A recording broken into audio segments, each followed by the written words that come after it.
If you're seriously hurt during surgery, just who is responsible?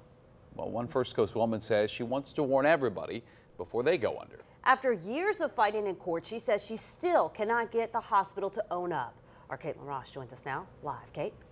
Heather, it was no bigger than this pen. The device Patricia Lancaster says has ruined her life.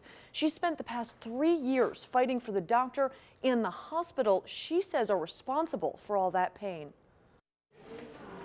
The last words I heard was, "Do you know how to work this?" And then I was out. Patricia Lancaster says she barely made it home from the hospital before she called 911. Just the pain was just terrible, and come to find out he had ruptured my colon. Oh, you're such a big fat thing, aren't you? Before the operation, Lancaster's intestines were almost completely blocked with scar tissue. Unable to use the bathroom, it was a life-threatening condition.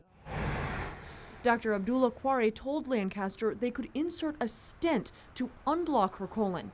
The only problem, according to a lawsuit filed against the doctor and Orange Park Medical Center, that stent never should have been anywhere near her colon.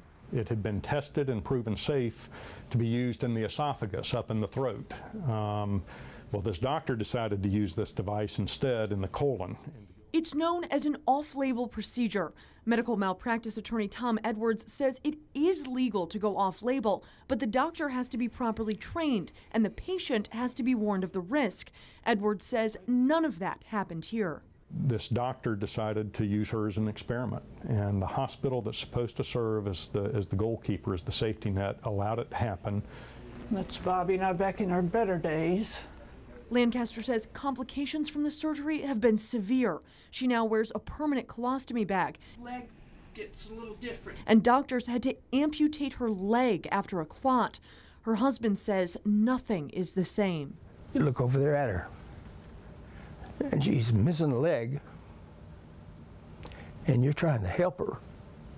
How would you feel?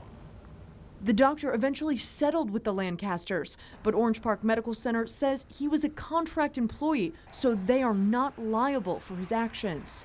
The hospital charged thousands and thousands of dollars for this procedure, and more importantly, they charged this patient for the stent. They keep wanting to take the little man and just take him down and let the big guy keep on making the money. After 3 years of litigation, her husband says enough is enough. You've done it, and I'll pay for it. Because we're the ones that are suffering. The hospital declined to talk to us on camera, citing confidentiality concerns, but did issue this statement. We sympathize with Ms. Lancaster and her family. As your viewers are aware, there are various aspects of a legal case to consider, and we are prepared to defend ourselves in court. Reporting live, Caitlin Ross, First Coast News.